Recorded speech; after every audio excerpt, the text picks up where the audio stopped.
Don't miss that there's always more to the story than meets the eye. Get your coffee.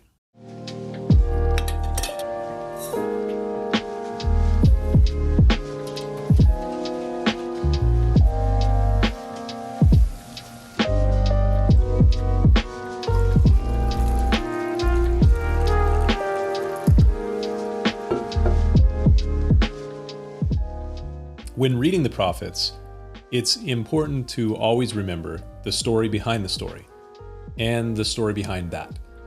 What do I mean by that? Well, Isaiah chapter 6 is a great place to explain what I mean by that, because Isaiah 6, which is one of the most well-known chapters of Isaiah, begins with these words, "In the year that King Uzziah died."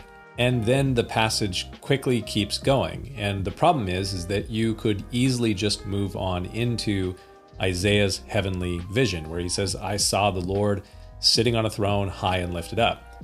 But you really can't just jump right into Isaiah 6 and miss the story behind the story, or the story behind the words, "In the year that King Uzziah died."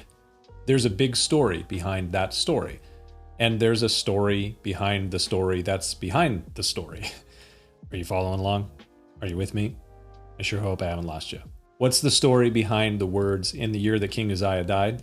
Well, to answer that, we need to make a jump from the book of Isaiah to the Old Testament books of history. And the major sections of historical narrative for the Old Testament are the books of Samuel, Kings, and Chronicles, which is not 3 books, it's actually 6 books, because it is 1st and 2nd Samuel and 1st and 2nd Kings and 1st and 2nd Chronicles. Having taught through the prophetic books of the Bible on a number of occasions, I've found that they are much easier to understand when you recognize that all of the prophetic books of the Bible fit within a historical context and a theological context.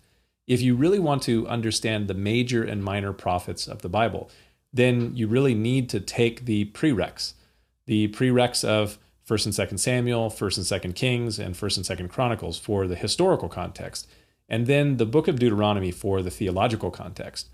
For Isaiah specifically, there is an important key to understand. The prophecies of Isaiah fit in with the history that is found in 2nd Kings chapters 15 through 21 and 2nd Chronicles chapters 26 through 33. So if you are really going to study through Isaiah, you should familiarize yourself with those passages before you do. And then when you get to Isaiah chapter 6, verse 1, and you read, "In the year that King Uzziah died," you will know the rest of the story, which is the story behind the story, which is very important. So what is the story behind the story of those words, "In the year that King Uzziah died"?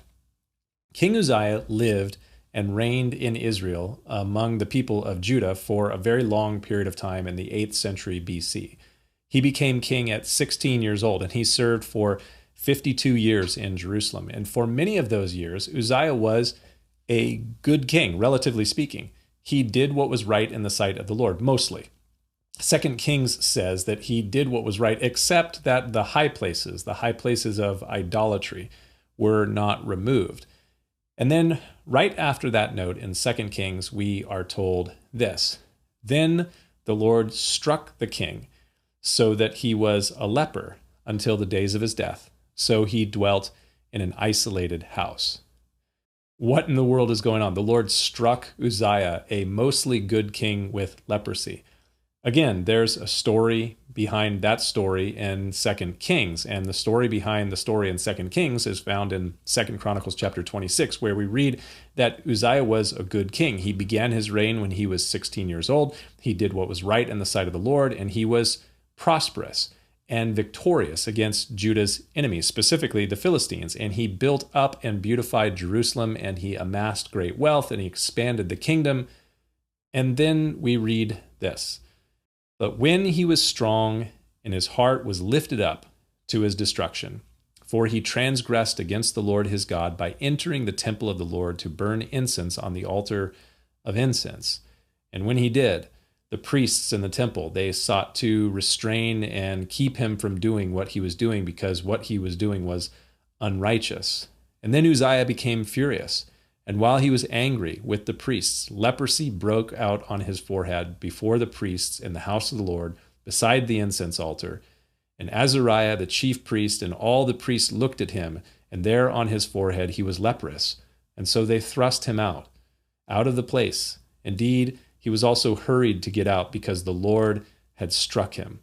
King Uzziah was a leper until the day of his death. He dwelt in an isolated house because he was a leper, for he was cut off from the house of the Lord. And then Jotham, his son, was over the king's house, judging the people of the land. Uzziah spent the last decade or so of his life and his reign as king in isolation as a leper. Though his son Jotham was co-regent with him for that time, the rule of Judah was somewhat in the balance for those years. The throne of Jerusalem was, in some respects, empty because the king was lifted up in his pride to his destruction. I guess we've never seen anything like that in our day, have we?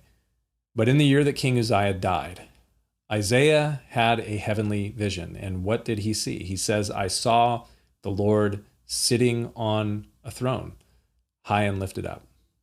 The throne on the earth was effectively unoccupied, or at the very least, it was not occupied as it should have been, but the throne in heaven was not.